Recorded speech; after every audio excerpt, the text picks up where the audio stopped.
잭 렉스 다이아몬드. 1920년대 광란의 금주법 시대, 뉴욕과 필라델피아에서 활동했던 아일랜드계 갱스터입니다. 연예인 못지않은 인기를 자랑하는 스타 범죄자였어요. 그의 화려하고 위태로운 삶은 지난 100여 년간 많은 창작자에게 영감을 주어 다양한 방식으로 재창조되었습니다. 천마 마이클 잭슨도 다이아몬드의 이야기에 크게 매료되어 자신의 음악에 반영했다고 하죠. 그러나 그 명성에 비해 실제 지하세계에서 렉스 다이아몬드의 위상은 B급에 가까웠는데요. 단순히 끝발 떨어지는 인물이 아니라 독불장군 성향과 밥 먹듯이 버리는 배신으로 동료 갱스터들에게 경멸받는 인물이었죠. 하지만 렉스 다이아몬드에게는 아주 강력한 동맹이 있었습니다.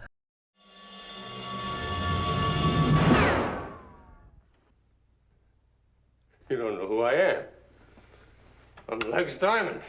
바로 행운이었어요. 그는 갱스터로 활동하는 동안 20번의 경찰 체포에서 무사히 풀려났고 4번의 암살 시도에서 기적으로 살아남았습니다. 무려 80여 발의 총알이 그를 향해 발사되었으나 목숨을 앗아가지는 못했어요. 지하세계의 클레이 피존, 표적 원반이라는 별명까지 얻었죠. 그의 숙적이었던 갱스터 더치 슐츠는 계속된 암살 실패로 이 녀석을 쏴서 죽일 수 있는 놈은 아무도 없느냐며 울부짖었다고 합니다. 법의 심판과 죽음을 아슬아슬 피해가는 매력적인 악당. 당시 MGM에선 그를 모델로 한 영화도 추진했는데요. 다이아몬드 자신도 그런 삶을 즐겼고 타고난 플레이보이 기질과 쇼맨십으로 대중의 인기를 얻었습니다. 세상이 모두 자기 것만 같았고 그 영광은 영원할 듯 보였어요. 그러나 그는 자신의 행운을 평생의 목 이상으로 앞당겨 쓰고 있다는 사실을 알지 못했습니다. 1897년 7월 10일 잭 다이아몬드는 필라델피아 북동부 포트 리치몬드에서 태어났습니다. 그의 부모님은 6년 전 이곳에 정착한 아일랜드 이민자였어요. 아버지는 커피를 로스팅해서 파는 가게를 운영했습니다. 엄청 여유롭지는 않았지만 다른 이민자들에 비해서는 괜찮은 환경에서 자랐죠. 하지만 몇몇 형제가 이른 나이에 목숨을 잃었고 지병을 앓던 어머니도 일찍 세상을 떠나면서 집안 분위기는 결코 좋지 못했습니다. 이후 브루클린으로 이주하면서 아버지는 뉴욕의 바쁜 삶에 치여 자식들에게 소홀해졌어요. 잭은 2살 어린 동생 에디와 함께 학교를 빼먹고 거리갱단에 합류했습니다. 1914년 2월에 보석가게를 털다 처음 체포됐고요. 학교 졸업 후에는 공장에서 일했지만 건실한 생활에 적응하지 못하고 댄스홀을 전전했습니다. 춤 실력은 수준급이었다고 해요. 그러다 1차 세계대전이 발발해 징집되는데 치열한 유럽 전선에 배치될까봐 두려웠던 잭은 탈영을 선택해 5년형을 선고받고 수감됩니다. 1921년 워렌 하딩 대통령 취임 특사로 2년 만에 풀려나게 되죠. 광란의 20년대 금주법으로 밀주 사업이 성행하고 갱스터들은 전성기를 맞이하고 있었습니다.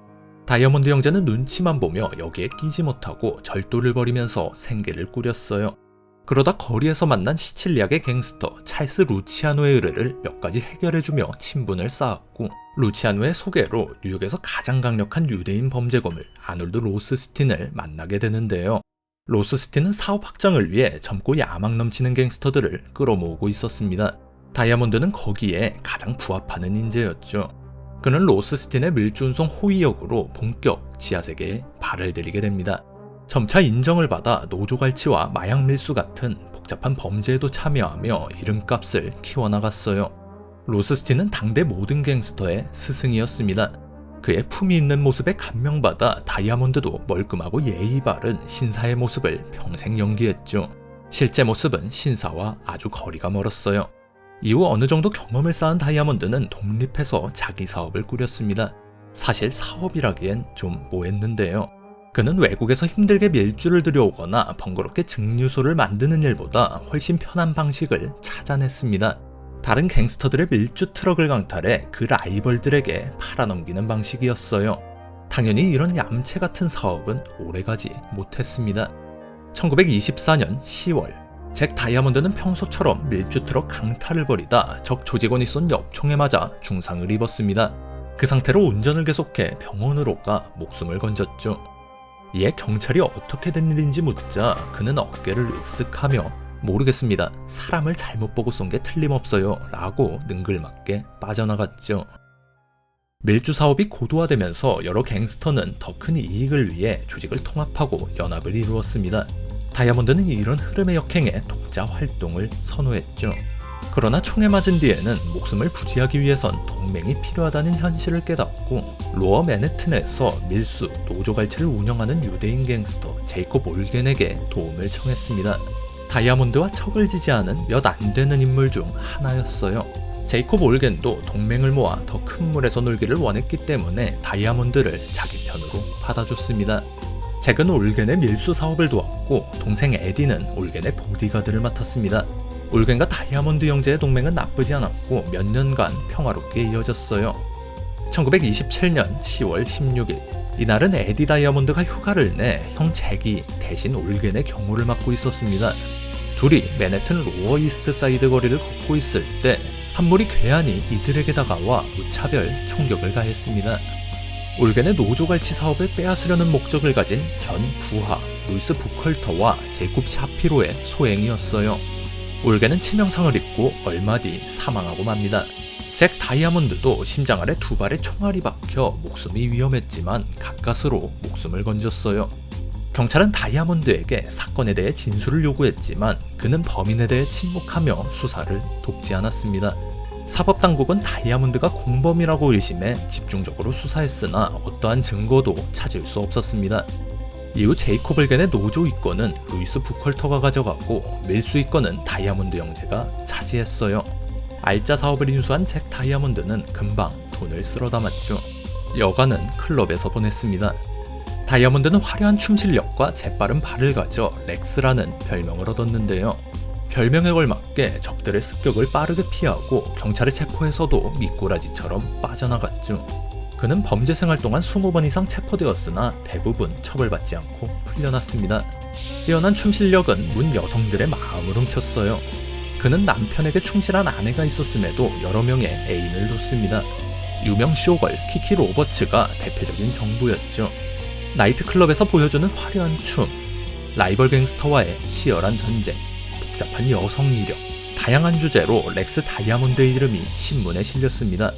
그보다 훨씬 잔혹하고 더 영향력 있는 거물 보스들이 있었지만 뉴욕에서 가장 유명한 범죄자는 단연 렉스 다이아몬드였습니다. 돈과 인기를 모두 얻은 다이아몬드는 브로드웨이에 있는 하치토치 클럽을 인수해 밀주 판매를 감독했습니다. 안쪽 사무실에선 이따금 비명이 들려올 뿐 무슨 일이 벌어지는지는 아무도 알 수 없었죠. 다이아몬드는 맨해튼 중심부에서 밀주 사업을 확장하기 위해 많은 갱스터와 대립했습니다. 특히 할렘에서 영역을 넓히고 있던 유대인 갱스터 더치 슐츠와는 지독한 악연이었죠. 1929년 7월 술에 취한 인부 3명이 하치토치 클럽에서 바텐더에게 술을 늦게 내온다며 시비를 걸었습니다. 클럽 주인인 잭 다이아몬드는 이들과 말다툼을 벌이다 분노를 참지 못하고 권총을 뽑아 발포해 2명을 죽이고 1명에게 중상을 입혔습니다. 우발적인 상황이었는지 경쟁 조직에 의도된 방해 공작이었는지 알 수는 없습니다. 다이아몬드는 살해 혐의에서 벗어나기 위해 한동안 몸을 숨겼고 8개월 후 뉴욕으로 돌아와 경찰 조사를 받았습니다. 사건 당시 현장에 있던 25명의 손님은 아무도 범행에 대해 증언하지 않았고 확실한 목격자인 종업원 4명은 모두 실종되었습니다. 그중 1명은 숨진 채 발견되었죠. 결국 잭 다이아몬드는 증거 불충분으로 풀려났어요. 하지만 하치토치 사건으로 뉴욕을 비운 사이 라이벌들은 다이아몬드의 구역을 차지했고 맨해튼에서 그가 설 자리는 사라졌습니다. 다이아몬드는 뉴욕주 북부 캐츠킬로 거점을 옮겼어요. 이때쯤 그의 악명은 전국에 퍼져 있었습니다. 당시 캐츠킬 지역신문은 무장한 갱스터가 이 도시로 왔다. 금주법의 혼란과는 거리가 먼 평화로운 캐츠킬 주민들이 공포에 질렸다 라고 보도했죠. 1930년 8월 23일 사업을 다시 일구어 나가던 잭 다이아몬드는 존 논란이라는 가명을 가지고 유럽으로 향하는 여객선 벨겔랜드호에 탑승했습니다. 여행 목적을 묻는 기자들에게 미네랄 워터 치료를 위해 프랑스 비시로 향한다고 밝혔지만 사실은 새로운 호밀 위스키 공급처 확보를 위한 여행이었죠. 그는 이 선박에서도 인기인이었어요. 승객들로부터 완벽한 신사라는 칭찬을 들었고 포커게임에 참여해 수천 달러를 따냈습니다. 선상에서 열린 사격 경연대회에서는 관역을 하나도 명중시키지 못해 구경꾼들을 실망하게 했습니다. 그는 좋은 표적이긴 했지만 명사수는 아니었다고 해요. 뉴욕 경찰은 유럽 각국 경찰에게 잭 다이아몬드가 바람직하지 않은 인물이라는 경고를 전보로 보냈습니다. 각국에서는 잭 다이아몬드의 입국을 허용하지 않겠다고 답신했죠. 그는 소득 없이 유럽을 떠돌다 독일 아엔에서 체포되어 미국으로 추방됐습니다. 렉스 다이아몬드는 대중사의 인기와는 정반대로 지하세계에선 경멸받는 인물이었는데요. 동료와 부하를 아무렇지 않게 배신하고 혼자만 살 길을 찾는 사람이라고 정평이 나 있었어요. 이런 성격은 많은 적을 만들었고 렉스 자신도 그런 사실을 알고 있었기에 동생 에디 외에는 아무도 신뢰하지 않았습니다. 다이아몬드는 투자받은 돈 20만 달러를 들고 벨겐랜드호에 올라탔었는데요. 아무런 성과를 내지 못하고 돌아오자 그를 적대하는 갱스터 목록은 더 늘어나게 되었죠. 1930년 10월 12일 뉴욕으로 돌아온 렉스 다이아몬드는 맨해튼 서쪽에 있는 몬티첼로 호텔 스위트룸을 얻어 사업을 다시 일으키기 위한 방법을 모색하고 있었는데요. 이때 라이벌 더치 슐츠 일당이 스위트룸을 습격해 다이아몬드에게 5발의 총격을 가했습니다. 그는 잠옷 차림으로 비틀거리며 복도로 나와 도움을 청하고 쓰러졌어요. 금방 병원으로 실려가 또다시 목숨을 건졌죠.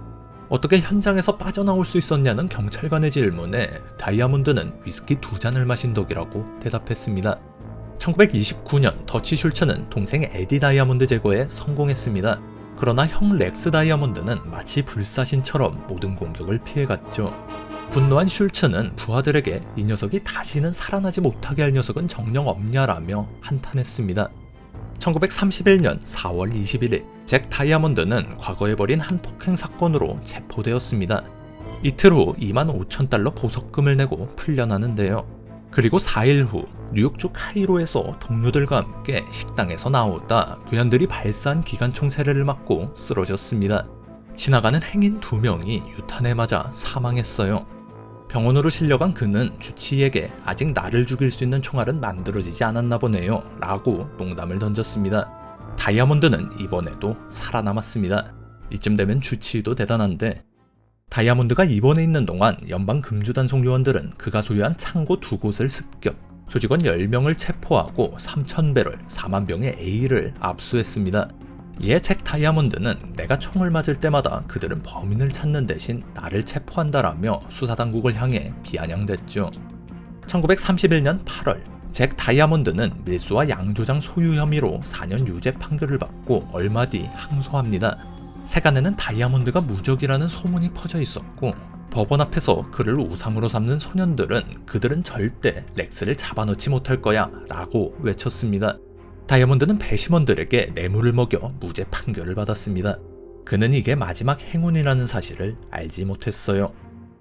같은 해 12월 17일 잭 다이아몬드가 무죄 판결을 받은 날 밤 그는 법정에서 승리를 축하하기 위해 가족, 친구들과 파티를 벌였습니다. 다음날 새벽 1시 다이아몬드는 정부 키키 로버츠와 호텔에서 즐거운 시간을 보냈고 새벽 4시 반 술에 절어 올버니에 위치한 임시거처로 돌아와 잠에 들었습니다.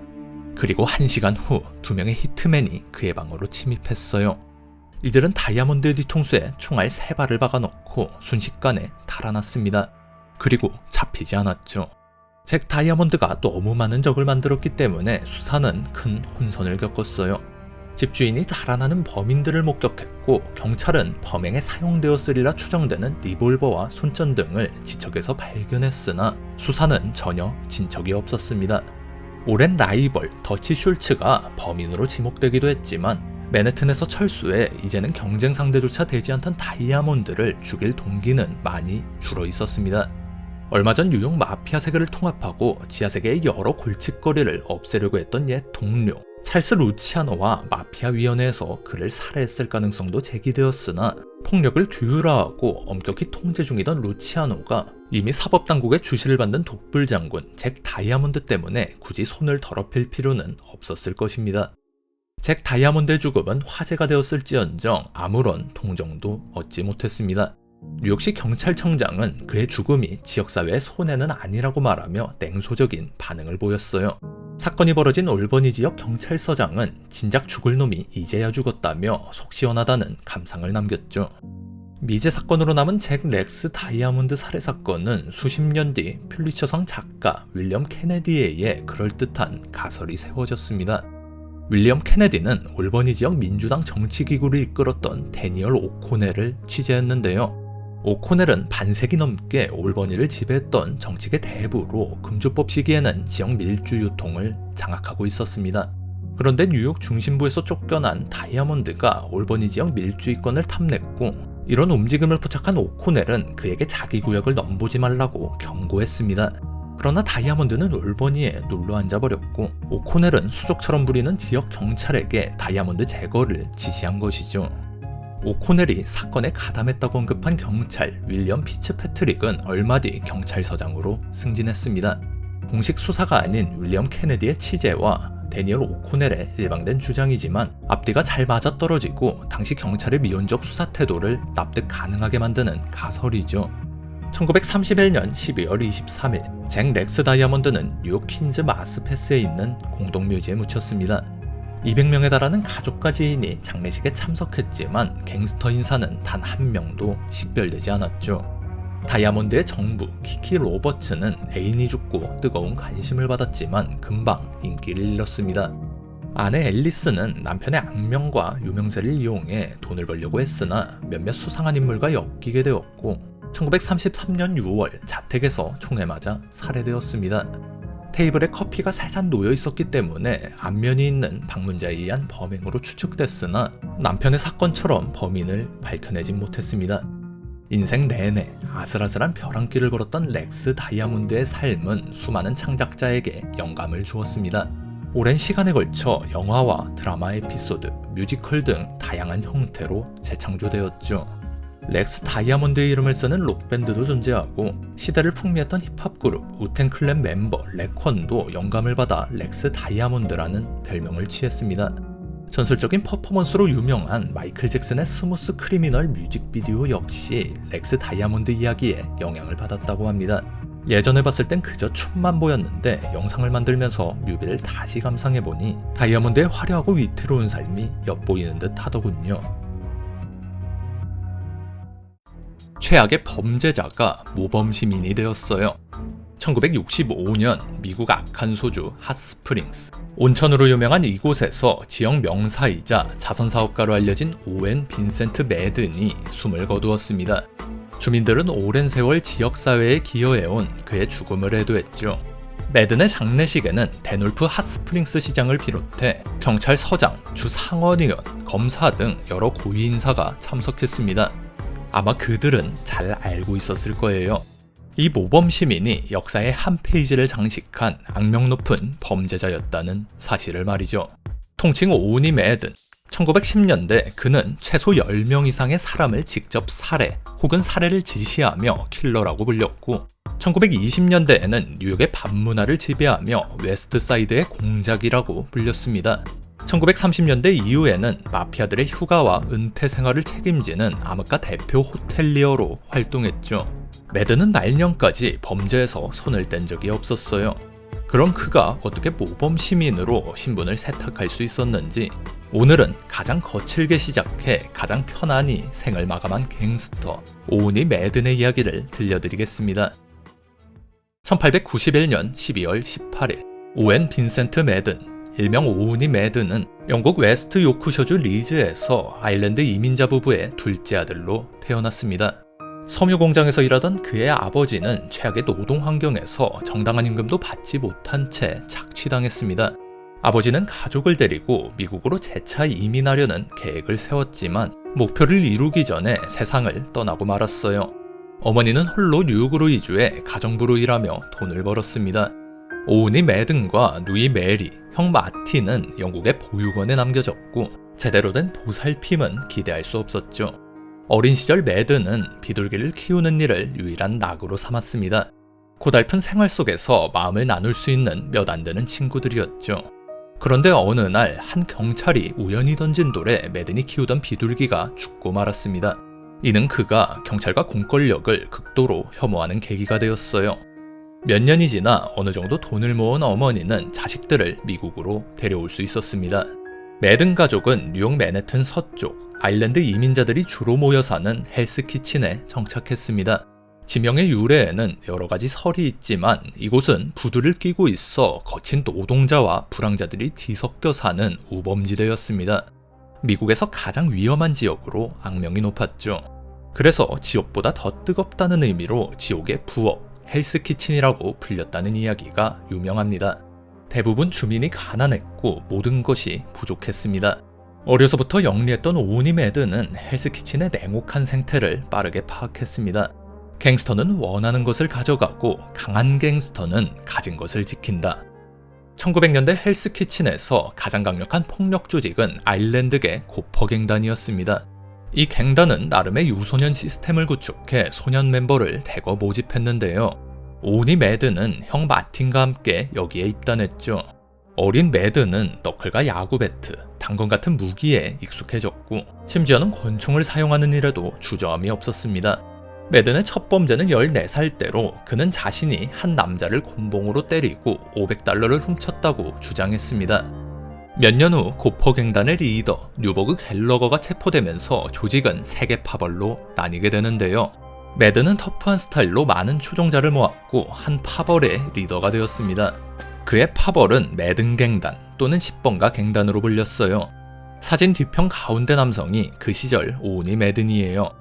매든의 파벌은 과격한 방식으로 세력을 확장해 나갔습니다. 얼마나 거침이 없었냐면 어느 날 매든이 경쟁 이탈리아 갱단원을 살해했는데 그는 자신의 정체를 숨기기는커녕 목격자들을 향해 10번가의 오니 매든이다 라고 소리쳤습니다. 그는 이 사건으로 기소되지 않았어요. 이렇게 뻔뻔스러운 살인을 저지르고 다니는 오니 매든은 킬러라는 별명을 얻었습니다. 그는 10대 시절에만 최소 5명을 살해했다고 알려져 있죠. 갱단의 주요 수입원은 보비 갈치였습니다. 이는 매든 보험이라고 불렸는데 그에게 보험료를 낸 상점은 안전했지만 내지 않은 곳에선 폭탄이 터지고 사람이 죽어나갔어요. 이와 같은 범죄 활동을 통해 매든은 하루에 약 $200를 벌어들였습니다. 이는 당시 평범한 노동자 일당의 200배에 달하는 금액이었죠. 또한 매든의 갱단은 선거철 아일랜드계 정치 조직 테머니올에 무력 서비스를 제공했고 정치인들은 그 대가로 매든의 범죄를 눈감아 주었습니다. 1910년대 고퍼갱단은 라이벌인 허드슨 더스터즈 갱단과 격렬한 전쟁을 벌이는데요. 1911년 9월 6일 오니 매든은 더스터즈의 구역 한가운데서 적대 갱단원을 총으로 살해했습니다. 그는 곧 체포되었지만 증인들이 귀신같이 사라지면서 무사히 풀려났죠. 1912년 11월 6일 매든은 52번가 댄스홀에서 여유롭게 파티를 즐기고 있었습니다. 그런데 무려 11명의 더스터즈 갱단원이 들이닥쳐 매든에게 각자 한 발씩 총을 쏜 뒤 도망갔어요. 피투성이가 된 매든은 손님들의 구조로 병원에 이송되어 긴급 수술을 받았지만 모든 총알을 제거할 수는 없었습니다. 의사들은 그가 살아남기 어렵다고 말했으나 매든은 기적으로 회복했습니다. 그는 경찰에 아무런 증언도 하지 않았고 의사들의 만류에도 빠르게 퇴원해 거리로 돌아갔습니다. 얼마 뒤 매든의 습격과 관련된 허드슨 더스터즈 갱단은 6명이 살해된 채 발견되었죠. 매든은 이때 부상으로 평생 맞춤 코르셋을 착용해야 했습니다. 이렇게 약한 모습을 보여주며 매든의 거리 지배력은 위기를 맞게 되는데요. 당시 더스터즈의 리더였던 리를 패시 도일은 매든이 곧 뉴욕을 떠날 것이라는 소문을 퍼뜨리며 그의 영역을 차지하려고 했습니다. 두 사람은 헬스키친에 패권을 둔 경쟁자이기도 했지만 프레다 호너라는 여자를 사이에 두고 다툰 연적이기도 했는데요. 도일의 도발로 전쟁은 격화되었고 거리에는 시체가 쌓여갔습니다. 전쟁의 양상이 고착화되자 매든은 도일이 경찰 정보원이라는 거짓 소문을 흘렸습니다. 더스터즈 조직원 일부가 그 소문을 믿으면서 도일은 지지를 잃기 시작했고 매든은 이 상황을 이용해 도일에게 화해를 제안했습니다. 그리고 1914년 11월 28일 도일은 매든의 화해 제안을 믿고 방심하다가 매든의 부하들에게 처참히 살해당했습니다. 경찰은 이러한 사륙을 더 이상 방치할 수 없었고 두 사람의 갈등 원인이었던 여인 프레다 호너를 압박해 매든의 살해 지시에 관한 중요한 증언을 끌어냈습니다. 결국 오니 매든은 살인죄로 체포되어 10년에서 20년형을 선고받았어요. 그는 감옥에서도 보통 재수가 아니었습니다. 간수와 친해져 시가 같은 기호품을 반입했고 감옥 내 복싱 경기나 도박의 주선자로 활동했습니다. 1923년 오니 매든은 7년을 복역한 후 가석방되는데요. 그가 감옥에 있는 동안 고퍼갱을 비롯한 고전 폭력 조직들은 이미 사라졌고 과거 동료 대부분은 교도소에 있거나 다른 밀수 조직에서 일하고 있었습니다. 1920년 1월 17일 볼스테드법, 즉 금주법이 발효되면서 술의 생산, 판매, 보관, 마시는 일이 모두 금지되었습니다. 돈 냄새를 맡은 모든 갱스터가 밀주 사업에 뛰어들었어요. 공백기가 길어 기반이 없던 매드는 고퍼갱 시절 친구 레리 페이를 찾아가 일자리를 얻었습니다. 레리 페이는 택시 회사를 운영하고 있었는데 그의 택시들은 보통 택시가 아니었습니다. 손님을 내려준 후 돌아올 때는 캐나다산 위스키를 가득 실어오는 밀주 운송수단이었죠. 매드는 친구로부터 사업 요령을 빠르게 배웠고 곧 자기 조직을 다시 세우기 시작했습니다. 한때 권총과 피로 상징되던 킬러가 순식간에 머리를 쓰고 사업을 운영할 줄 아는 보스로 변모했어요. 그는 양조장을 인수해 자신의 이름을 딴 매든스 넘버원이라는 술을 생산했고 이를 불법 술집과 나이트클럽에 공급했습니다. 다른 아일랜드인, 유대인, 이탈리아인 갱스터와도 적극 협력하면서 영향력을 키워나갔죠. 매드는 모은 돈으로 전 헤비급 복싱 챔피언 잭 존슨으로부터 할렘 지역의 한 클럽을 매입했습니다. 이 클럽은 코튼 클럽이라는 이름으로 새롭게 단장되어 재오픈하는데요. 코튼 클럽은 인기 재즈 뮤지션과 가수들을 섭외하고 손님들에게 고급 맥주와 양주를 제공하면서 급속히 번창했습니다. 캡 캘로웨이, 듀크 엘링턴, 루이 암스트롱 등 기라성 같은 아티스트들을 보기 위해 많은 사람이 이곳으로 몰려들었어요. 코튼 클럽은 1920년대 뉴욕 밤문화 중심지로 자리 잡았습니다. 코튼 클럽의 공연자는 대부분 흑인이었지만 손님은 전부 백인이었고 공연 내용도 흑인에 대한 편견을 반영한 것들이 많았습니다. 그래도 많은 흑인 뮤지션에게 세상에 나갈 기회를 제공하며 할렘 르네상스, 흑인 문화 부흥에 영향을 주었습니다. 코튼클럽 옥상에는 오니 매든이 관리하는 비둘기장이 있었는데요. 그는 이 비둘기들을 범죄 동료들과의 연락수단으로 사용했습니다. 당시를 다루는 프랜시스 포드 코폴라 감독의 영화 코튼클럽에서도 이런 모습이 묘사되죠. 오니 매든의 유흥 사업은 크게 성공하여 20개가 넘는 나이트클럽으로 확장되었고 세탁업, 석탄 운송업, 부동산, 도박 등 다양한 분야로 재투자가 이루어졌어요. 매드는 금주법이 끝나기 직전엔 밀수업을 접고 복싱 흥행 사업에 뛰어들었습니다.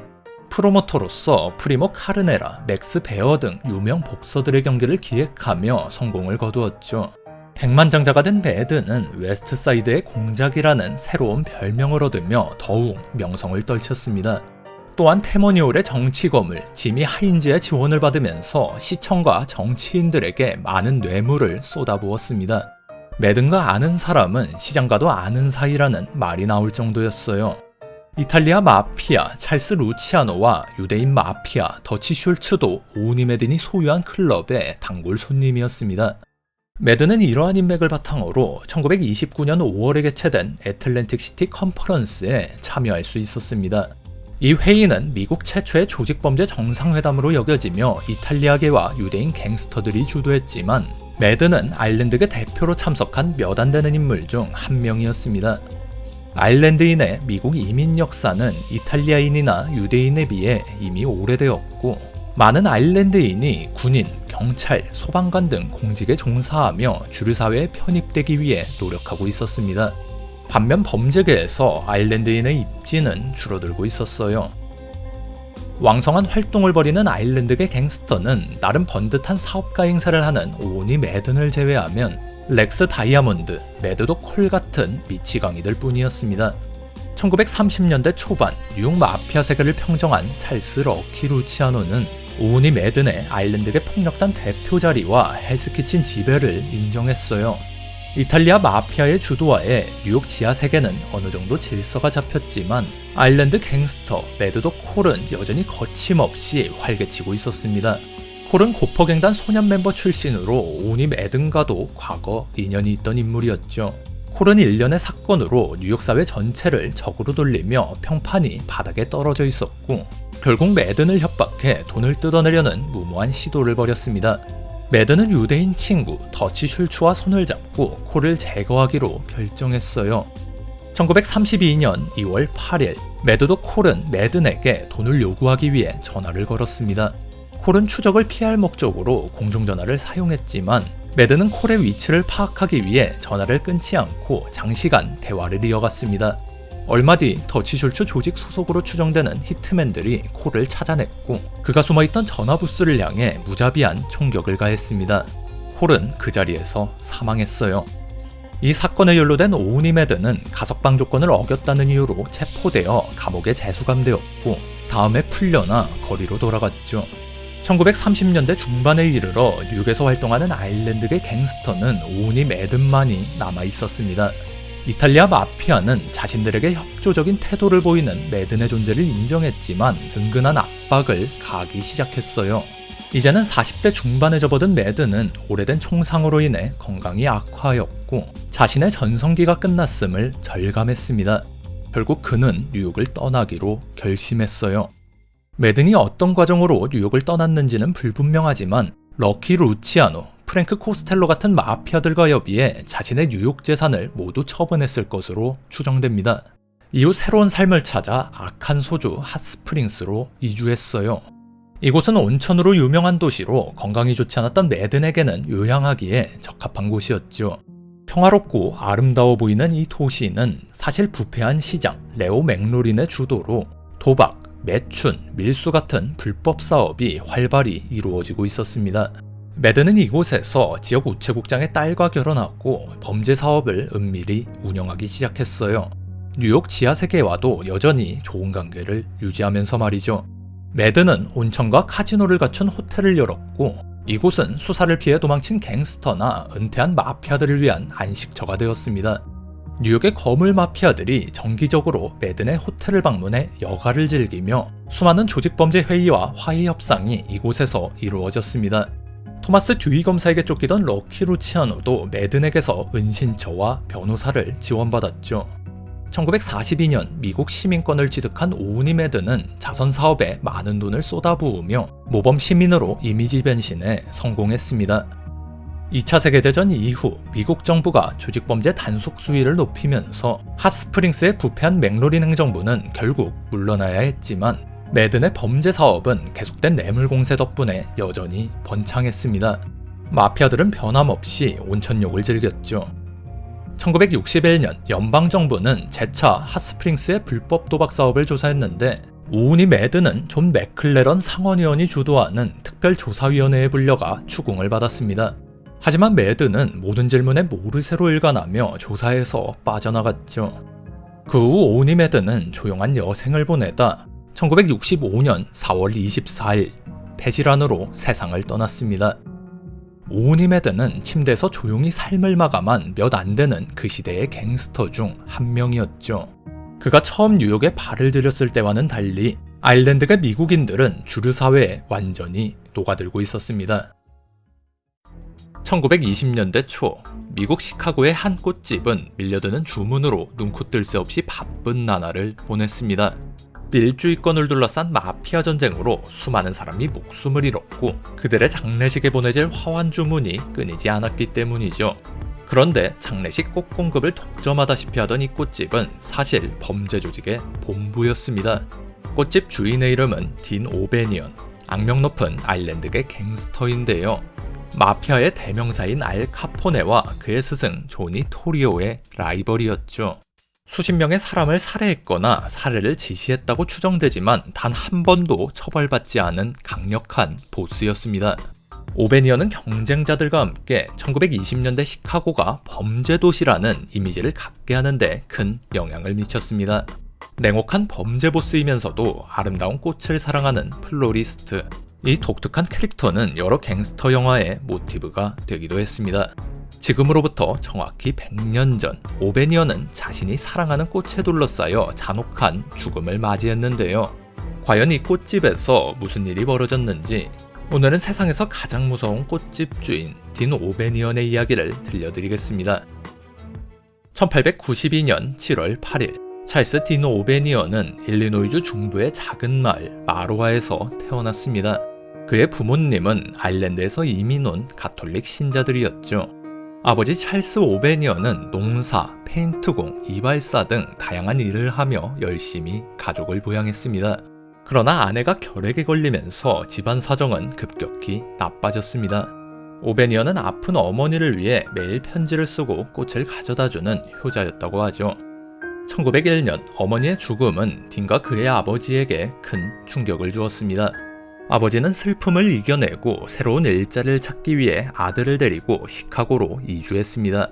가족은 시카고 북쪽의 아일랜드인 밀집 지역 킬구빈에 정착했는데 이곳은 높은 범죄율로 작은 지옥이라고 불리던 곳이었습니다. 의외로 오베니어는 이 환경에 쉽게 적응했습니다. 꽃을 좋아하던 순박한 시골 소녀는 금세 반 친구들을 괴롭히는 악동으로 변했습니다. 또 무엇이든 최고가 되어야 직성이 풀리는 성격 때문에 친구들과 자주 싸움을 벌이기도 했죠. 한편으로는 교회 성가대에서 노래를 부르는 신앙심 깊은 소년이었습니다. 그의 멋진 테너 목소리는 동네에서 유명했다고 하죠. 그럼에도 그는 음악이나 종교를 진지하게 공부하기보다는 킬구빈의 거친 길거리 생활에 더 관심을 보였습니다. 1900년대 초 시카고에서는 마켓 스트리트 갱이라는 폭력 조직이 유명했습니다. 암시장에서 절도와 강도를 일삼는 갱단이었죠. 당시 갱단들은 자질구레한 일을 처리하는 소년부 하위 조직을 두는 경우가 많았는데 마켓 스트리트 갱의 소년부 리더가 바로 딘 오베니언이었습니다. 이때 그는 평생의 친구가 될 3명의 소년 깡패 하이미 와이즈, 빈센트 두루치, 벅스 모란을 만나게 되었고 넷은 환상의 팀을 이뤄 온갖 범죄를 저지르고 다녔습니다. 이 시절 오베니언의 별명은 김피였는데요. 왼쪽 다리가 오른쪽보다 짧아 붙은 별명이었습니다. 친구들과 무모한 용기 테스트를 하다 벌어진 사고 때문이었는데 그를 절름발이라고 대놓고 놀릴 만큼 배짱 있는 사람은 거의 없었다고 합니다. 비록 다리는 절었지만 상대를 죽사발낼 수 있는 강한 주먹을 가지고 있었으니까요. 오베니언과 친구들은 신문사에 고용되어 신문 판매를 거부하는 가판대 주인들을 협박하는 일을 맡았습니다. 시카고 신문업계에선 이런 비정상적인 영업이 점차 확대되었고 이윽고 시카고 트리뷴지와 시카고 이그제미너지 사이에 총알이 오가는 전쟁까지 벌어졌습니다. 이때 오베니언과 그의 친구들은 두 신문사를 오가며 실력 있는 해결사로 이름을 날렸습니다. 당시 인맥으로 정치 보스들을 만나 폭력을 사용해 선거 결과를 바꾸는 일에 동원되기까지 했죠.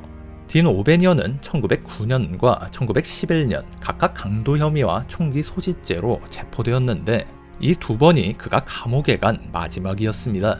출소 후 오베니언은 한 술집의 웨이터로 일했습니다. 그가 멋진 테너 목소리로 손님들의 관심을 끄는 동안 친구들은 코트룸에서 손님들의 주머니를 뒤졌죠. 그러던 중 금주법이 시행되었고 오베니언은 여기서 일찌감치 돈 냄새를 맡은 인물 중 하나였습니다. 이 감각은 손님들 주머니나 털던 잡범인 그를 일약 거물범죄자로 만들어 주었습니다. 1920년 오베니언은 캐나다 맥주 공급업체와 계약해 신속하게 밀주를 들여왔고 곧 위스키와 진 유통으로도 사업을 확장했습니다. 수많은 경쟁자가 난입했지만 오베니언과 그의 친구들은 더 고품질의 술을 공급하고 적들을 폭력으로 제압하며 독보적인 위치에 올랐습니다. 그의 조직은 시카고의 북쪽과 부촌 골드코스트를 장악하며 노스사이드 갱으로 불렸습니다. 오베니언의 이름은 빠르게 알려졌고 많은 추종자가 그에게 모여들었습니다. 거리 갱단 시절부터 함께했던 하이미 와이즈, 빈센트 두루치, 벅스 모라는 여전히 주요 멤버로 활약했습니다. 그 중에서도 두뇌가 뛰어났던 하이미 와이즈가 조직의 2인자로 자리매김했는데 그는 알카포네가 두려워한 유일한 인물로도 유명합니다.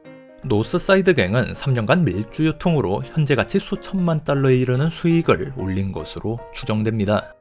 1921년 부자가 된 29살의 오베니언은 갓 학교를 졸업한 여성 비올라 카니프와 결혼해 가정을 이루었습니다. 그리고 시카고 리버노스 지역에 위치한 윌리엄 스코필드의 꽃집을 매입했는데요. 범죄를 위장할 합법적인 직업이 필요했던 그는 꽃을 좋아하고 꽃꽂이에 능숙했기에 이 사업을 선택했습니다. 가게 위층은 노스사이드 갱의 본부로 사용되었죠.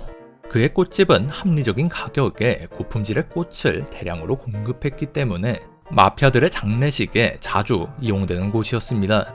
사실상 독점으로 오베니언과 사이가 좋지 않은 사람들도 어쩔 수 없이 이곳을 이용해야 했죠. 금주법 시기에는 전쟁이 빈번했기 때문에 꽃집에서 생기는 수익도 상당했습니다. 평소 딘 오베니언은 예의 바르고 쾌활한 성격으로 유명했습니다. 또한 독실한 가톨릭 신자로 자선행위에 적극적이었는데 병자에게 꽃을 선물하고 가난한 사람들에게는 돈과 의복, 음식을 아낌없이 나눠주었습니다. 기부금이 다른 곳으로 새지 않도록 필요한 사람들에게 직접 전달했죠. 술과 담배도 전혀 하지 않았으며 마피아 보스들에게 흔했던 정부도 두지 않았습니다. 하지만 한편으론 잔혹한 면모를 가지고 있었는데 사실 이게 그의 진짜 모습이었죠. 시카고 경찰은 노스사이드 갱이 오베니언의 지휘하에 최소 25명에서 많게는 63명을 살해했다고 추정합니다. 적대 조직원이나 밀주를 구매하지 않은 술집 주인 등 사업에 방해되는 사람들이 주요 피해자였습니다. 오베니언은 극심한 기분파로 필요하다고 생각되면 주저하지 않고 살해를 지시했으며 아일랜드 이민사회에서 엄청난 인기와 정치 영향력을 가지고 있었고 꼬리 자르기 실력도 상당했기에 항상 범죄 혐의에서 빠져나갔습니다. 딘 오베니언의 조직이 시카고의 북부를 장악해 가던 때 남부에서는 이탈리아계 조직 아웃핏이 세력을 확장하고 있었습니다. 조직의 보스는 이탈리아 남부 몬테펠로소 출신의 조니 토리오였고 그를 보좌하는 부관은 그 유명한 알 카포네였습니다. 조니 토리오는 시카고의 밀주 사업 수익이 모든 갱스터가 나눠 가져도 남을 정도이고 전쟁은 손해만 불러온다고 생각했습니다. 그래서 시카고를 지배하는 주요 범죄 보스들을 모아 서로의 구역을 명확히 나누고 협력하자는 제안을 했습니다. 대부분의 보스가 이에 동의하면서 비공식 카르텔이 형성되었습니다. 오베니언도 이 협정에 참여하여 골드코스트와 노스사이드의 지배권을 확실히 인정받았죠. 시카고의 유력한 보스인 조니 토리오와 딘 오베니언은 3년 정도 평화롭게 공존했습니다. 두 사람은 양조장을 공동으로 소유하고 카지노 수익금을 분배하며 겉으로는 좋은 동맹처럼 보였습니다. 그러나 뒤로는 서로의 밀주를 탈취하고 사업을 방해하며 조용히 갈등을 키워나갔습니다. 1923년 이 갈등이 수면 위로 드러나기 시작했습니다. 그동안 밀주업자들의 편의를 봐주던 부패한 시장 윌리엄 헬 톰슨이 재출마를 포기하고 개혁 성향의 정치인 윌리엄 데버가 시장으로 당선되었습니다. 데버는 취임 직후 부패한 경찰 조직을 개혁하고 밀주업자들을 가차없이 단속했습니다. 이에 시카고 밀주 카르텔의 주도자였던 조니 토리오는 인근의 작은 도시 시세로로 사업적 도피를 선택했습니다. 조니 토리오와 오른팔 알 카포네는 시세로의 선거에 개입해 이곳을 자신들의 입맛에 맞는 도시로 만들었습니다. 이 과정에서 약간의 도움을 준 딘 오베니언은 시세로에서 자신의 지분을 요구했습니다. 그러나 시카고보다 훨씬 작은 도시 시세로에선 나눠먹을 파이가 너무 작았죠. 토리오는 시세로의 맥주 사업권과 자신이 소유한 카지노 더 10의 지분 25%를 넘겨주며 오베니언을 달래려고 했지만 그는 이 정도로 만족하지 않았습니다. 오베니언은 시카고에 있는 여러 술집 주인을 끌어들여 시세로에서 독단적으로 영역을 구축했습니다. 이에 토리오는 자신의 매춘업소 수익금을 나눠주겠다고 제안하며 시세로에서 발을 뺄 것을 다시 설득했지만 오베니언은 매춘업을 혐오했기 때문에 이를 모욕으로 받아들여 화를 내며 거절했습니다. 그는 평소 토리오를 멍청한 포주라고 불렀죠. 두 사람 사이의 갈등이 깊어지는 가운데 시카고에서 또 다른 사건이 발생합니다. 시카고에는 노스사이드의 오베니언, 사우스사이드의 토리오 카포네 아웃핏 외에도 여러 갱단이 존재했습니다. 다운타운 서쪽 리틀 이탈리아는 시칠리아계 제나 형제가 지배하고 있었는데 새로운 시장의 단속으로 밀주 판로가 좁아지자 제나 형제는 오베니언의 노스사이드를 침범해 위스키를 판매하기 시작했습니다. 오베니언은 카르텔의 리더인 토리오에게 서로의 영역을 침범하지 않기로 하지 않았냐며 불만을 제기했지만 토리오는 시세로에서의 갈등을 마음에 담아두고 있었고 냉담하게 반응했습니다. 우선 제나 형제와 대화해보겠다 말했지만 아무런 조치도 취하지 않았죠. 이에 오베니언은 토리오와 제나 형제 사이에 자신을 견제하기 위한 모종의 합의가 있다고 의심했습니다. 오베니언은 물러서지 않고 제나 형제의 주류 운송을 습격해 보복했죠. 제나 형제 역시 즉각 반응해 오베니언을 살해하려 했으나 시칠리아 이민사회의 대부였던 마이크 멀로가 그들을 제지했습니다. 마이크 멀로는 시카고 지하세계의 평화로운 공존을 강력히 주장하는 인물이었습니다. 제지하는 사람이 없자 오베니언은 계속해서 제나 형제의 주류 트럭을 강탈했습니다. 1924년 초에는 사람을 죽이고 토리오 카포네의 아웃핏에 뒤집어 씌우려는 시도까지 했죠. 아웃핏과 제나 형제의 분노는 극에 달해 전쟁 일보 직전의 분위기가 형성되었습니다. 그런데 1924년 5월 딘 오베니언이 갑자기 고개를 숙이고 나왔습니다. 오베니언과 토리오는 시카고에 있는 시벤 양조장의 지분을 나눠 가지고 있었는데요. 5월 중순 오베니언은 토리오에게 다가와 양조장 지분을 팔고 은퇴하고 싶다고 말했습니다. 제나 형제의 보복이 두렵다는 이유였죠. 불꽃덩어리였던 오베니언이 제발로 떠나겠다고 하자 토리오는 기뻐하며 아무런 의심 없이 거래를 받아들였습니다. 거기에 오베니언은 토리오에게 제가 5월 19일에 마지막 맥주를 출하할 예정인데 이때 소유권 이전을 확실히 하기 위해 참석해 주셨으면 좋겠습니다 라고 정중히 제안했습니다. 토리오는 마지막 배웅을 해주겠다며 흔쾌히 참석을 결정했습니다. 그리고 거래 당일인 5월 19일 시벤 양조장에서 오베니언과 토리오가 만나 마지막 인사를 나누던 순간 타이밍 좋게 경찰이 현장을 급습했습니다. 오베니언과 토리오 그리고 수많은 아웃핏 조직원이 체포되었죠.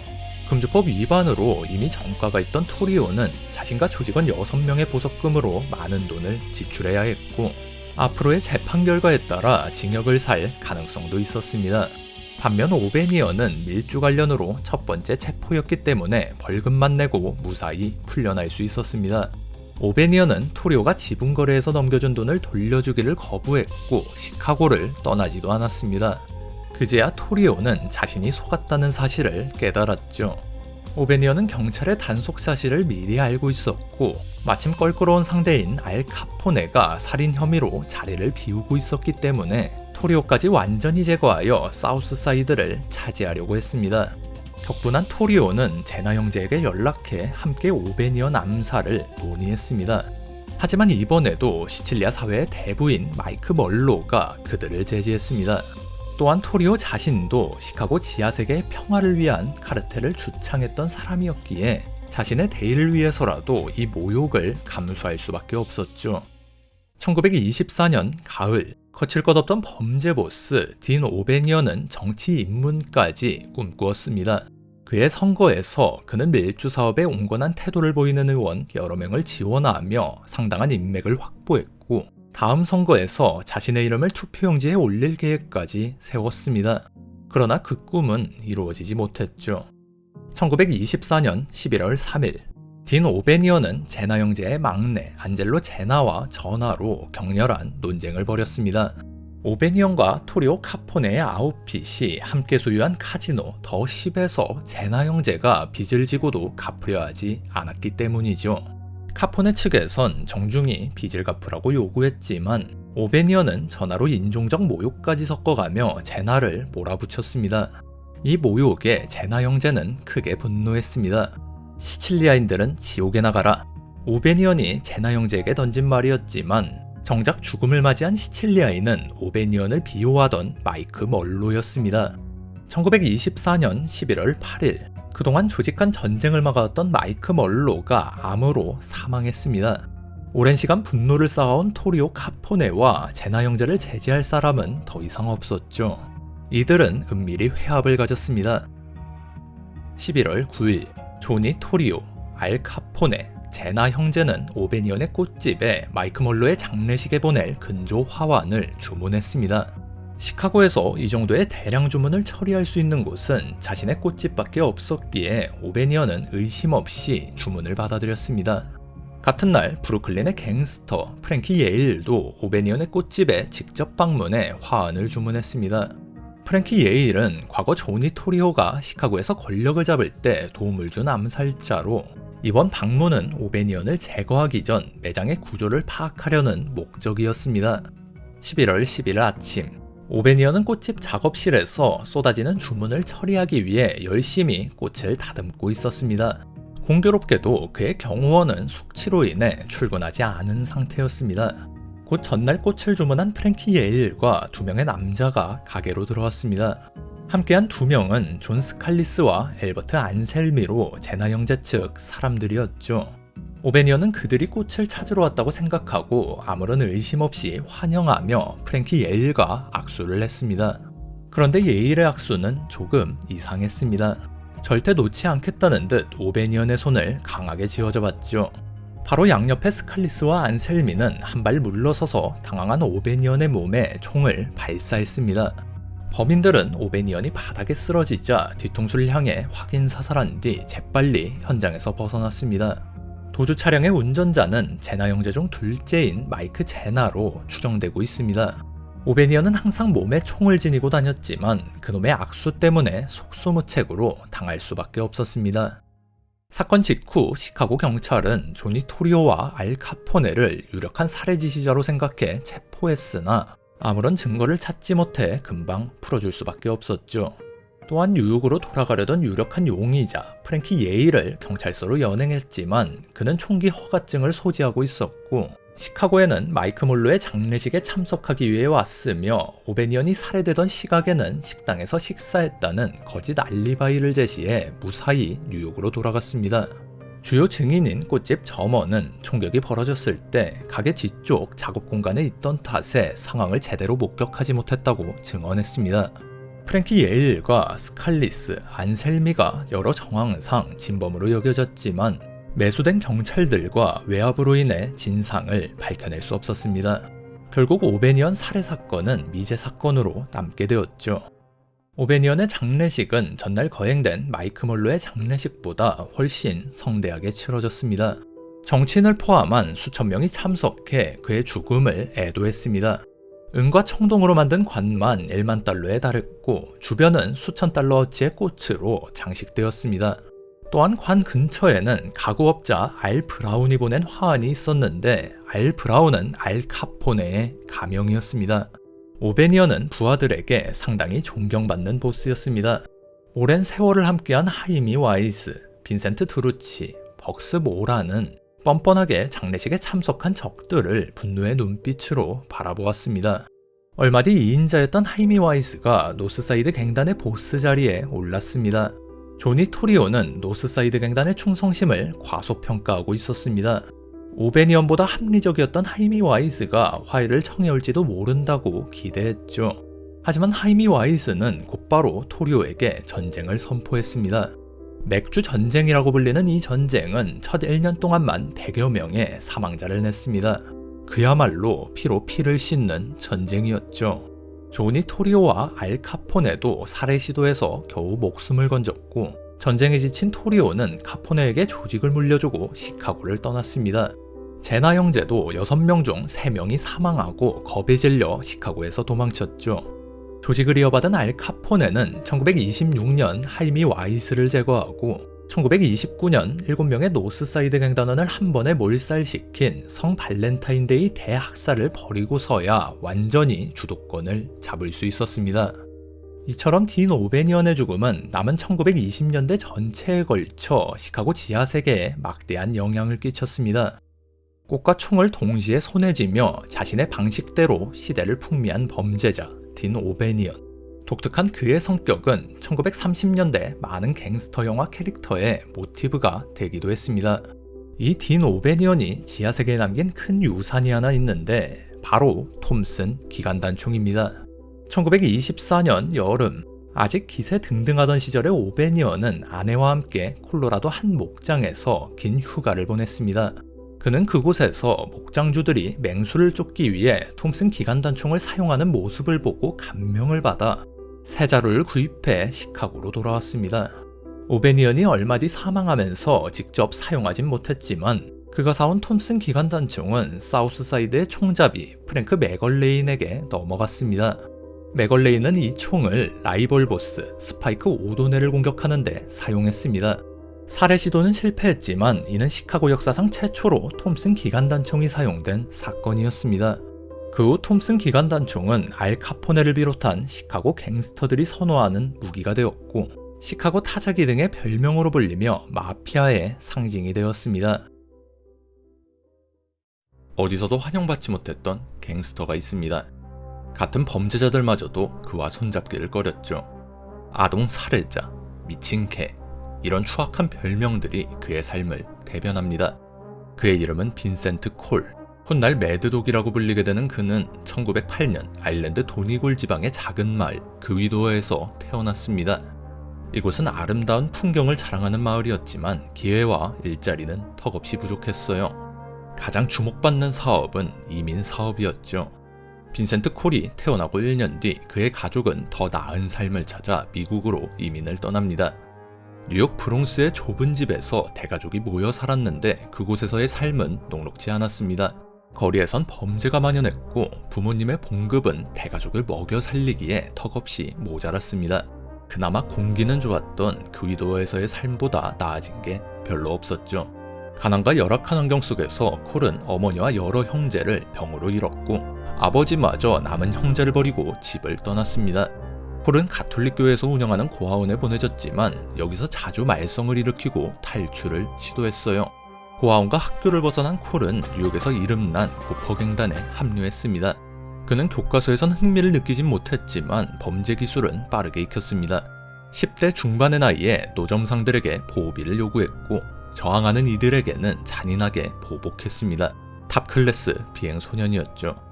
1926년 8월 온갖 범죄를 저지르던 빈센트 콜은 뉴욕주 엘미라에 있는 청소년 교정센터에 수감되었습니다. 표면상 소년범들을 인도적으로 재교육하는 시설이었지만 실제로는 지옥과도 같았습니다. 수감자들은 서로를 때리고 범했으며 간수들은 가혹한 고문을 일삼았습니다. 콜은 그곳에서 더 많은 범죄 기술을 배워 사회에 방생됐어요. 거리로 돌아온 빈센트 콜은 고퍼갱단 리더였던 오니 매든의 소개로 유대인 갱스터 더치 슐츠와 만나게 됩니다. 당시 금주법으로 인한 밀주 사업 경쟁은 치열했고 갱스터들은 서로의 운송 트럭을 노리며 혈투를 벌였습니다. 콜은 주급 $150를 받고 슐츠가 소유한 트럭의 무장경비원으로 일하기 시작했습니다. 그는 목표를 위해서 폭력을 서슴지 않았고 살인조차 두려워하지 않는 냉혹함으로 공포의 대상이 되었습니다. 금방 더치 슐츠가 아끼는 부하 중 한 명으로 자리 잡게 되었죠. 1927년 19살의 빈센트 콜은 한 불법 선술집 주인을 살해했습니다. 더치 슐츠표 밀주 구매를 거부했다는 이유였죠. 혐의가 명백했음에도 불구하고 콜은 재판에서 무죄 판결을 받았는데요. 이는 보스 더치 슐츠가 재판부에 압력을 행사한 덕분이었습니다. 이후 슐츠는 콜에게 과격한 행위를 삼가도록 경고했지만 그는 후회하는 기색을 전혀 보이지 않았어요. 오히려 자신의 실력을 과대평가하며 적절한 대우를 받지 못하고 있다는 불만을 품기 시작했습니다. 콧대가 높아진 콜은 사치스러운 생활을 즐기면서 필요한 자금을 마련하기 위해 무단으로 개인 사업을 벌이기도 했죠. 그러던 중 슐츠의 승인 없이 브롱스에 있는 한 낙농장에서 $17,000 상당의 금품을 훔치는 범죄를 저질러 버립니다. 더치 슐츠는 문제를 따지기 위해 콜을 찾아갔지만 콜은 사과하기보다 자신을 부하가 아닌 동등한 파트너로 인정해달라고 요구했습니다. 슐츠는 이를 단호히 거절했어요. 그 후 빈센트 콜은 형 피터 콜과 함께 슐츠의 조직원 10여 명을 데리고 새 조직을 결성합니다. 둘을 연결해준 오우니 매든이 전쟁을 우려해 화해를 주선했지만 갈등의 골만 깊어질 뿐이었습니다. 독립한 콜은 곧바로 슐츠의 맥주 수송 트럭을 빼앗고 소유 선술집에 방화를 저질렀습니다. 돌아올 수 없는 강을 건너버린 거예요. 1931년 5월 30일 빈센트 콜의 형 피터 콜이 할렘 거리에서 운전하던 중 슐츠 갱단이 쏜 총에 맞아 사망했습니다. 분노에 찬 콜 갱단은 기관총을 사용해 보복에 나서며 전쟁은 격화되었고 양측을 통틀어 20명의 갱단원이 이 전쟁에서 목숨을 잃었습니다. 얼마 전 조 마세리아, 살바토레 마란자노 두 마피아 보스 사이에서도 전쟁이 벌어졌는데 뉴욕 경찰은 시신이 발견될 때마다 어떤 전쟁의 희생자인지 판단하는데 어려움을 겪었습니다. 수적으로 열세였던 콜 갱단은 전쟁 자금을 조달하기 위해 납치 범죄를 벌이기 시작했습니다. 그들은 납치 표적을 신중하게 선정했어요. 첫 번째 표적은 라이벌 갱스터들이었습니다. 이들이 지불하는 몸값은 대부분 불법 소득으로 이를 국세청에 소명하는 일은 상당히 골치 아팠기 때문에 경찰에 신고를 거렸습니다. 두 번째 표적은 연예인과 사업가들이었습니다.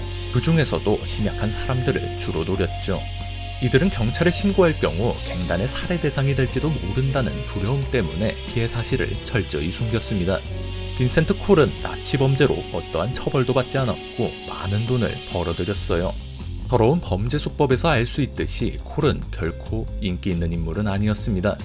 반면에 더치 슐츠를 비롯한 라이벌 갱스터들은 언론을 잘 구슬려 멋진 사업가로 대중에게 알려져 있었습니다. 콜 역시 그런 이미지를 만들기 위해 비싼 정장과 모자에 투자하고 부하들에게도 잘 꾸미고 다니라고 명령했어요.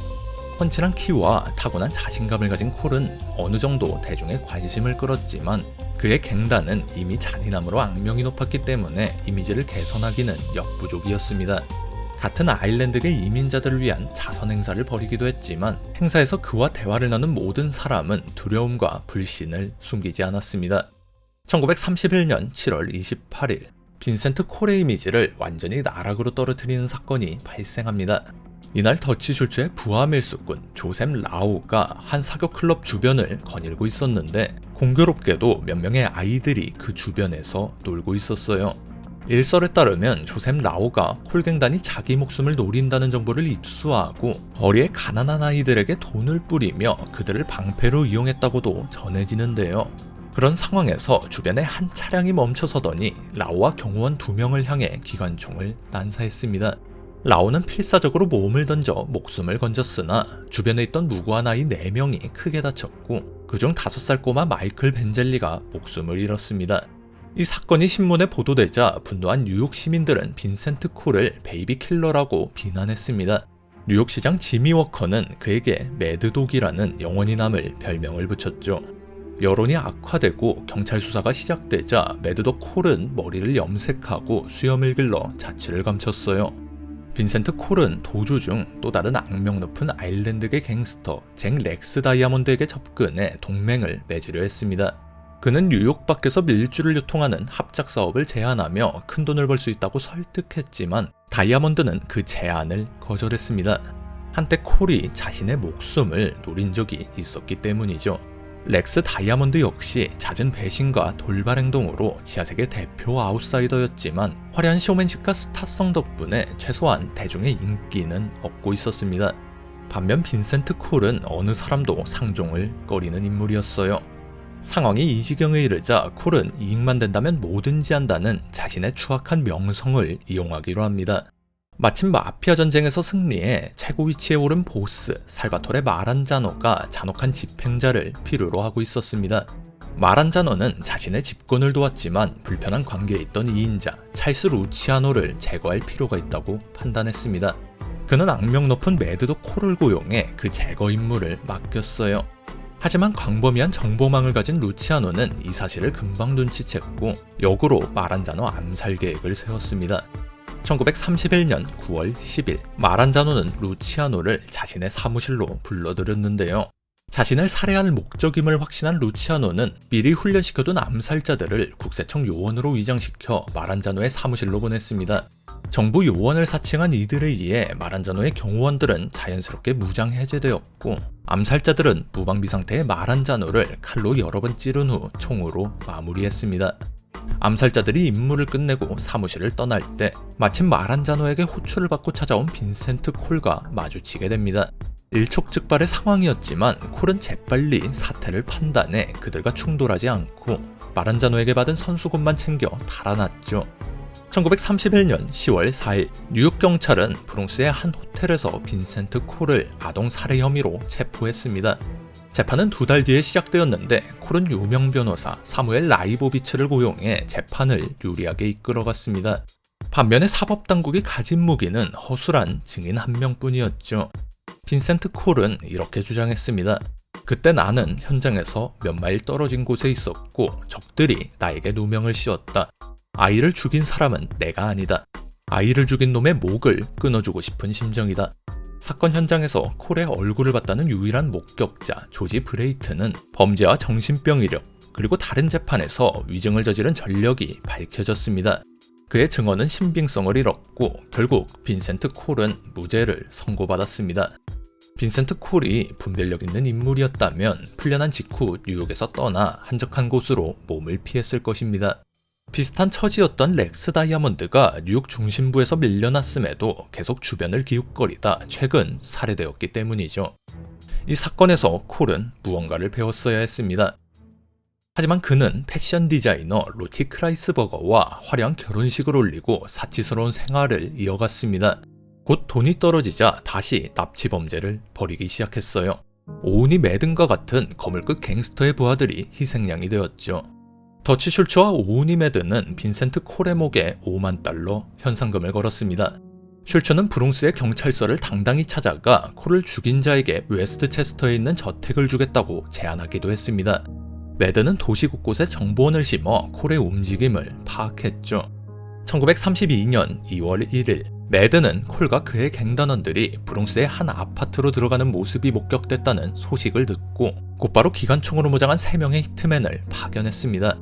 이들은 아파트에 난입해 무차별로 기관총을 난사했고 콜의 수하 2명과 무고한 여성 1명이 그 자리에서 목숨을 잃었어요. 하지만 콜과 아내 로티는 그곳에 아주 잠깐 머물다가 뒷문으로 빠져나간 상태였습니다. 이 사건에서만큼은 빈센트 콜 측이 피해자라고 할 수 있지만 그를 잡아넣어야 한다는 여론이 들끓었습니다.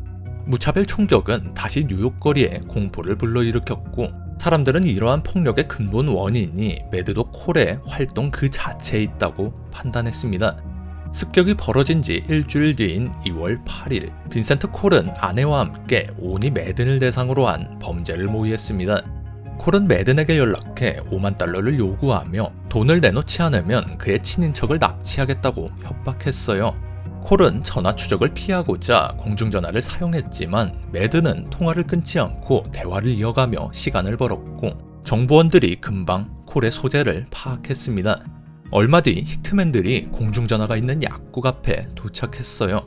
그중 한 명이 약국으로 들어가 계산원에게 진정하라고 말한 후 외투 속에서 톰슨 기관단총을 꺼내 전화 부스 안에 있던 콜을 향해 발사했습니다.